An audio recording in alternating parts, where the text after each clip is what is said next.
Have you ever been wrestling with an API and it just sends you back way too much data? Or maybe not enough, so you have to make call after call to get what you need? Well, today we're going to dive into GraphQL, a tool that was literally designed to fix that exact problem. We're going to break down what it is, why some of the biggest names in tech are betting their entire platforms on it, and of course, how it actually works. So let's get right into it and see what makes GraphQL such a game changer for so many of us. So to really get what GraphQL is all about, you have to understand the pain it was built to solve. On the left here, this is what a typical response from a traditional REST API might look like. You asked for a user, and you got their entire life story, their ID, address, phone number, a dozen other things you probably don't care about for this particular screen. But what if all your app needed was the user's name and their profile picture? All that extra data is just noise. It's wasted bandwidth. Now look over to the right. That's the GraphQL way. Clean, precise, and absolutely nothing more than what you asked for.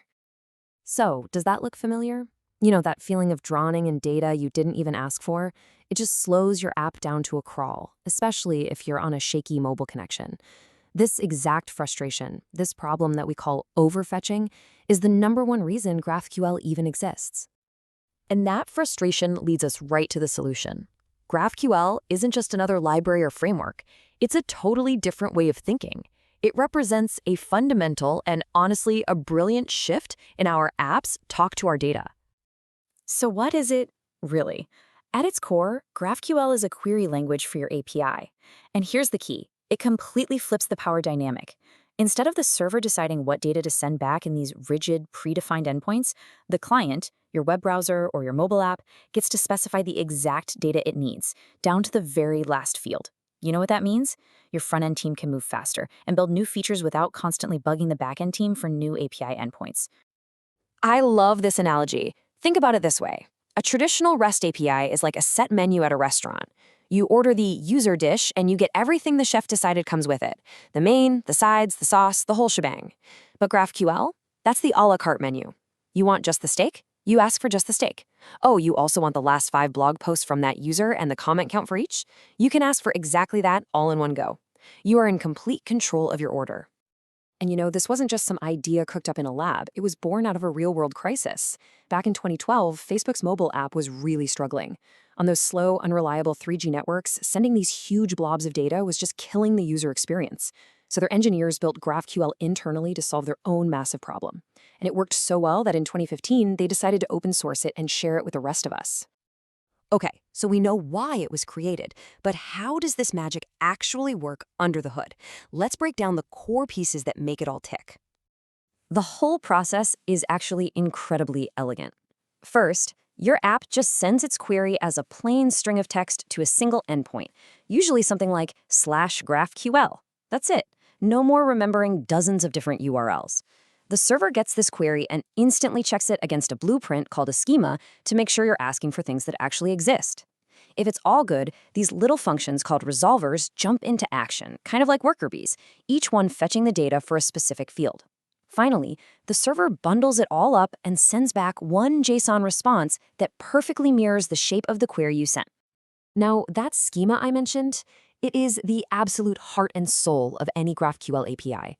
Think of it like a rock-solid contract between the front end and the back end.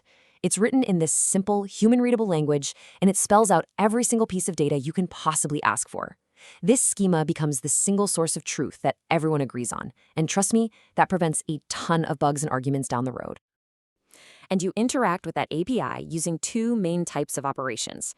You have a query, which is just for reading or fetching data, like a GET request in the REST world. And then you have a mutation, which is for changing data, creating something new, updating it, or deleting it. It's a really clean separation. You query to read, you mutate to write. Simple.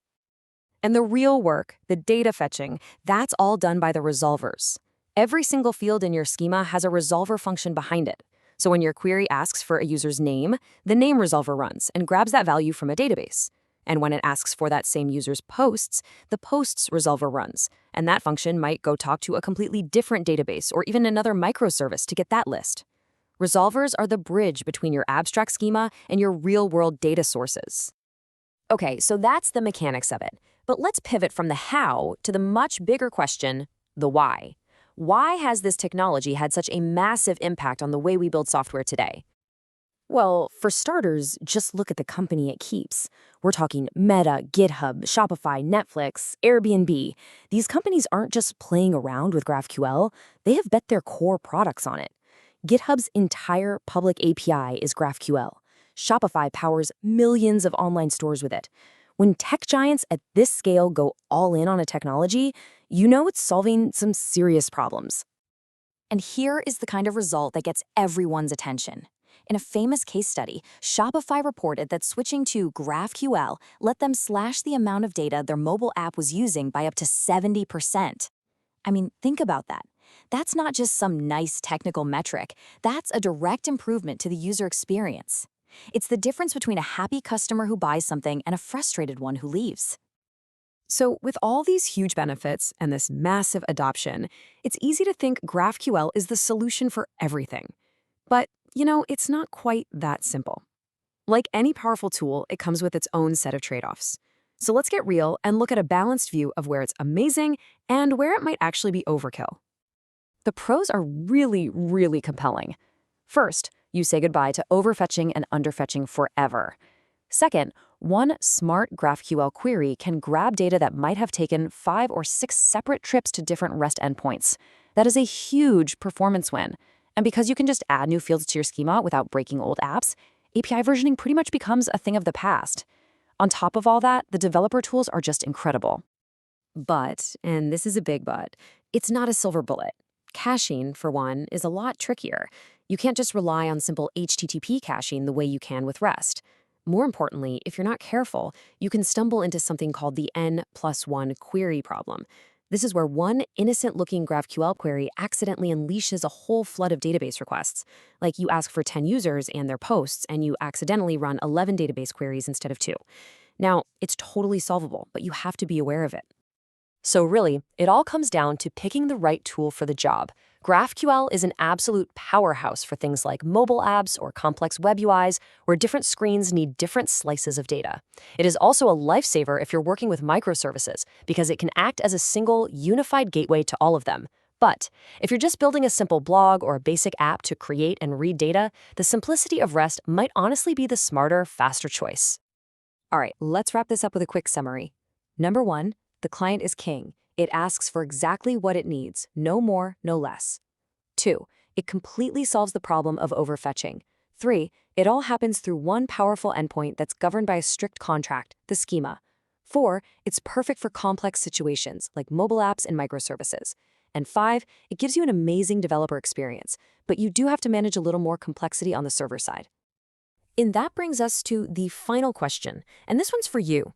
The next time you're starting a new project, don't just reach for the same old tools out of habit.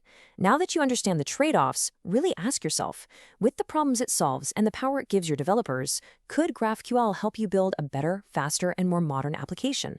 The answer just might surprise you.